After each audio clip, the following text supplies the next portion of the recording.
শ্ৰদ্ধেয় সাংবাদিক বন্ধুসকল, ইতিমধ্যে আমাৰ দলৰ সাধাৰণ সম্পাদক ৰাছেল হোসেন ডাঙৰীয়াই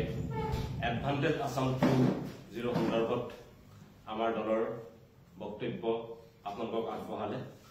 মই এটা বেলেগ বিষয়ত আমাৰ দলৰ এটা প্ৰতিক্ৰিয়া আগবঢ়াব বিচাৰিছো। আপোনালোক সকলোৱে জ্ঞাত যে কেৱল আমাৰ ৰাইজৰ দলৰ সভাপতি অখিল গগৈৰ পত্নী হোৱাৰ বাবেই মুখ্যমন্ত্ৰী হিমন্ত বিশ্ব শৰ্মাই কিদৰে অপবাদ জাপি দি বীৰবৰুৱা কলেজৰ সহযোগী অধ্যাপক ডক্টৰ গীতাশ্ৰী তামুলী বাইদেউৰ মানসিক হাৰাশাস্তি কৰি আহিছে। কালি আমি এখন সংবাদমেলৰ জৰিয়তে আমাৰ দলৰ সভাপতি অখিল গগৈ ডাঙৰীয়াই এই সন্দৰ্ভত সবিস্তাৰে আমাৰ তেখেতৰ বক্তব্য আমাৰ দলৰ বক্তব্য প্ৰকাশ কৰিছে। তাত এইটো কথাও কৈছিল যে আমি তদন্ত বিচাৰি আছো, কিন্তু তদন্ত দিয়াৰ সাহস হোৱা নাই মুখ্যমন্ত্ৰী হিমন্ত বিশ্ব শৰ্মাৰ। পৰৱৰ্তী সময়ত আমি দেখা পালো যে মুখ্যমন্ত্ৰী হিমন্ত বিশ্ব শৰ্মাই বিষয়টো আকৌ কুঁৱলী কৰাৰ চেষ্টা চলাই কলে যে সেই সময়ত যিসকল বৰ্ডত আছিল তেখেতসকল মৃত হৈ গল, মৃত ব্যক্তিক আনি মই এতিয়া কেনেকৈ তদন্ত কৰিম। আচলতে এই বিষয়টোত যে মুখ্যমন্ত্ৰী হিমন্ত বিশ্ব শৰ্মাই পলাইছে এই কথা কালি তেখেতৰ বক্তব্যৰ পৰা পুনৰ স্পষ্ট হল। গতিকে আমাৰ প্ৰথমতেই ডক্টৰ গীতাশ্ৰী তামুলী বাইদেউৰ নিযুক্তি আৰু চানমাৰী নিজৰ পাৰৰ 14 লেচাত থকা মাটি আৰু ঘৰ সন্দৰ্ভত যি তদন্ত দিয়াৰ দাবী আমি উত্থাপন কৰিছো, তদন্ত দিয়াৰ দাবী বিচাৰি আবেদন কৰিছো, এই আবেদনৰ ভিত্তিত আমাক তদন্ত দিবলৈ পুনৰবাৰ আমাৰ দাবী উত্থাপন কৰিম। কালি দেখা পালো যে মুখ্যমন্ত্ৰী হিমন্ত বিশ্ব শৰ্মা ডাঙৰীয়াই মৃত ব্যক্তিৰ কথা কৈছে। হয় মুখ্যমন্ত্ৰী হিমন্ত বিশ্ব শৰ্মা ডাঙৰীয়া, আপুনি যেতিয়া সাৰদা কেলেংকাৰীত অভিযুক্ত বুলি চৰ্চা উঠিছিল, অভিযোগ উঠিছিল, আপুনি যেতিয়া উত্তৰ কাছাৰ কেলেংকাৰীৰ 1000 কোটি টকা কেলেংকাৰীত অভিযুক্ত বুলি চৰ্চা চলিছিল,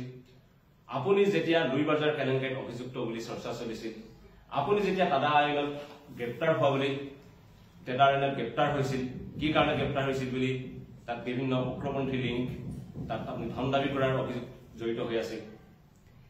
আৰু আজি যদি সেইবিলাকৰ তদন্ত বিচাৰ হয়তো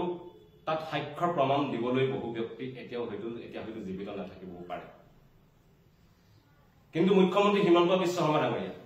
শেহতীয়াকৈ আপুনি যিবিলাক কেলেংকাৰী সংগঠিত কৰিছে, আপোনাৰ পত্নী আৰু আপোনাৰ পৰিয়ালৰ ভূমি কেলেংকাৰী, আপোনাৰ পত্নীৰ কোম্পানীৰ দ্বাৰা সংগঠিত পিপি কিট কেলেংকাৰী,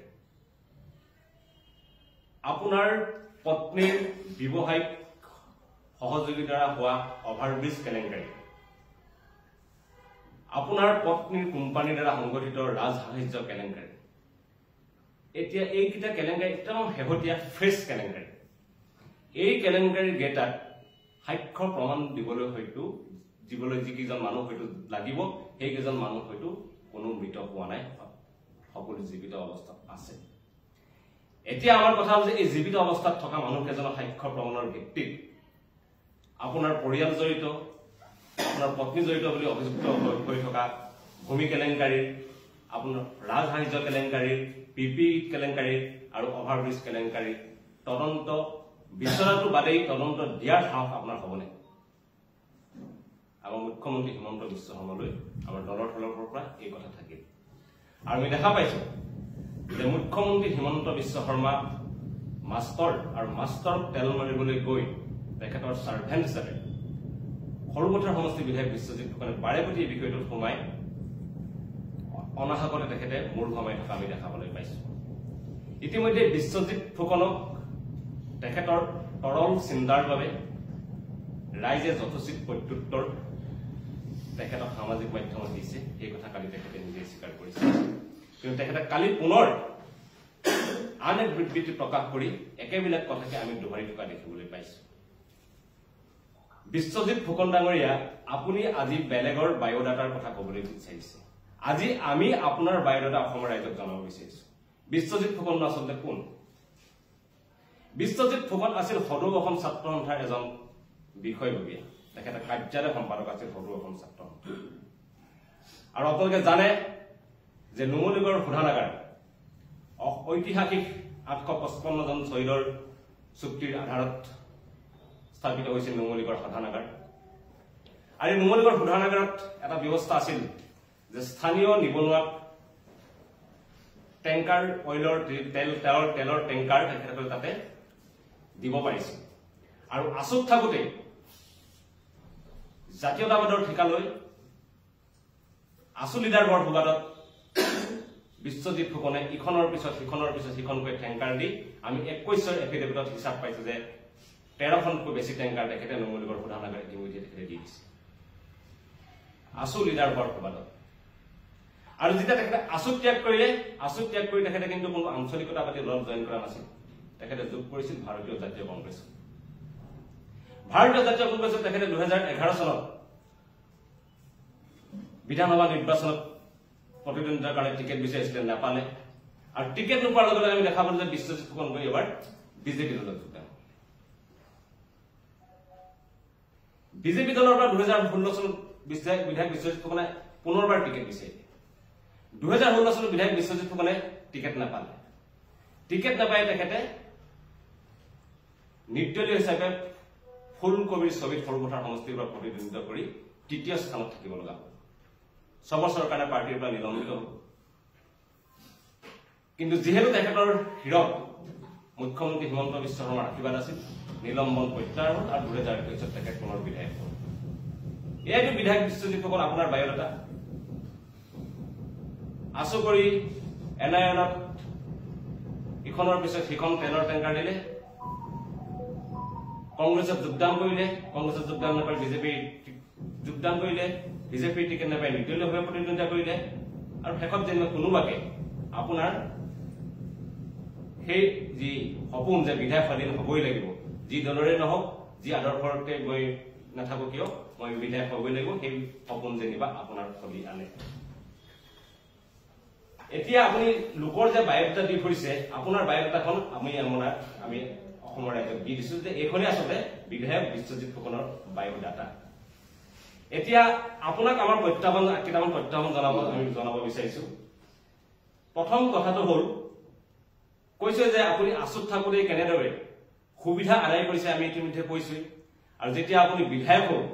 তাৰপিছততো কথাই নাই আপুনি অমিত সৰোবৰৰ নামত সৰুপথাত কেনেকুৱা ধৰণৰ কেলেংকাৰী সংগঠিত কৰিছে অসম সৰুপথাৰবাসী ৰাইজৰ মুখে বহুতে আনকি এইটো কথাও কয় আপুনি ঠিকাৰ যে সিন্ডিকেট চলাইছে সেই কথাও সৰুপথাৰবাসী ৰাইজে জানে আনকি বহু মানুহে আমাক এই অভিযোগো দিছে সঁচা মিছা নাজানো যে অৰুণাচলৰ মদৰ যি সিন্ডিকেট গোলাঘাটৰ মাজেৰে চলি আছে তাৰ মাষ্টাৰ মাইণ্ড আপুনি বুলিও আমাক বহুতে অভিযোগ দি আছে এয়াই আপোনাৰ সৰুপথাৰ সমষ্টিৰ বিধায়ক হিচাপে আপুনি অৰ্জন কৰা শিক্ষা আৰু বিধায়ক বিশ্বজিৎ ফুকন ডাঙৰীয়া আপুনি অধ্যক্ষ হৈ থাকোতেই এপেক্স বেংকত 20 কোটি 30 লাখ টকাৰ ৰাজেশ বাজাৰ কেলেংকাৰী সংগঠিত হোৱা নাছিল আপোনাৰ নিৰ্দেশতেই পৰিচালন সঞ্চালক ডম্বৰ শইকীয়াই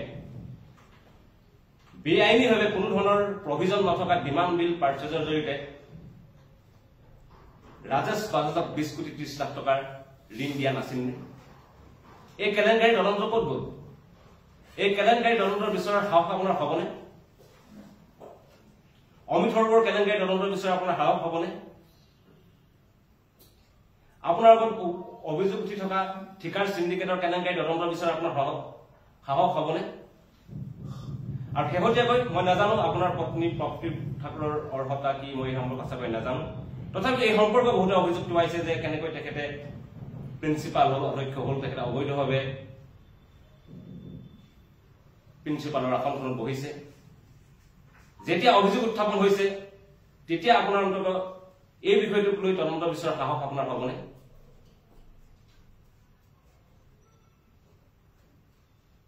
আপুনিতো ইতিমধ্যে ব্যৱহাৰ এখন সাম্ৰাজ্য গঢ়ি তুলিছে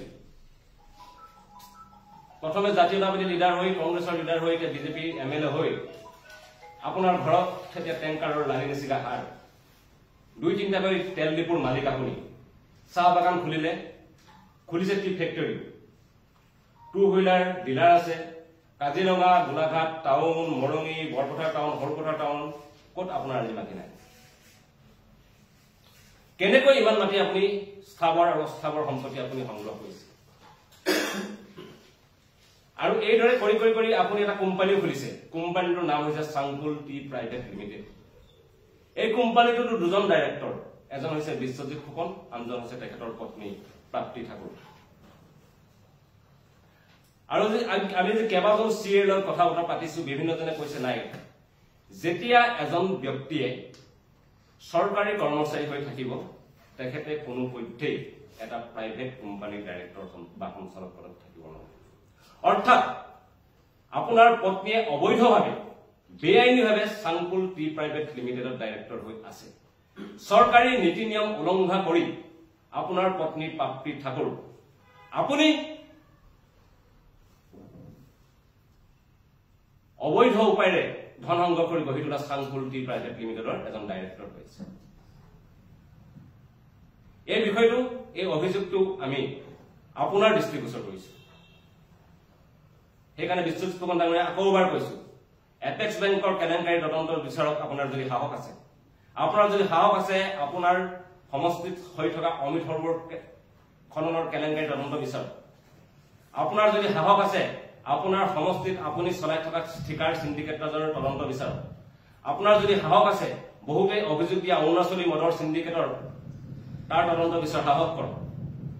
আপোনাৰ যদি সাহস আছে, আপোনাৰ পত্নী কেনেকৈ অধ্যক্ষ পদত নিযুক্ত হ'ল তাৰ তদন্ত বিচাৰক। আৰু আপোনাৰ যদি সাহস আছে, কেনেকৈ এখন কলেজৰ অধ্যক্ষ হৈ চৰকাৰৰ দৰমহা লোৱাৰ পিছতো এটা প্ৰাইভেট কোম্পানীৰ সঞ্চালক পদত আপোনাৰ পত্নী অধিষ্ঠিত হৈ আছে তাৰ তদন্ত আপুনি বিচাৰক। কোনো কথা নাই, বতৰা নাই,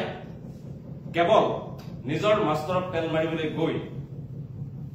এইদৰে এগৰাকী সন্মানীয় মহিলাক বাৰে প্ৰতি মানসিক হাৰাশাস্তি কৰি থকাৰ বাবেই আপোনাৰ সন্দৰ্ভত এইকেইটা কথা আমি মুকলিকৈ ক'বলৈ বাধ্য হ'ম। ধন্যবাদ। আমাৰ এই বিষয়ত প্ৰতিক্ৰিয়া ইমানেই আছে।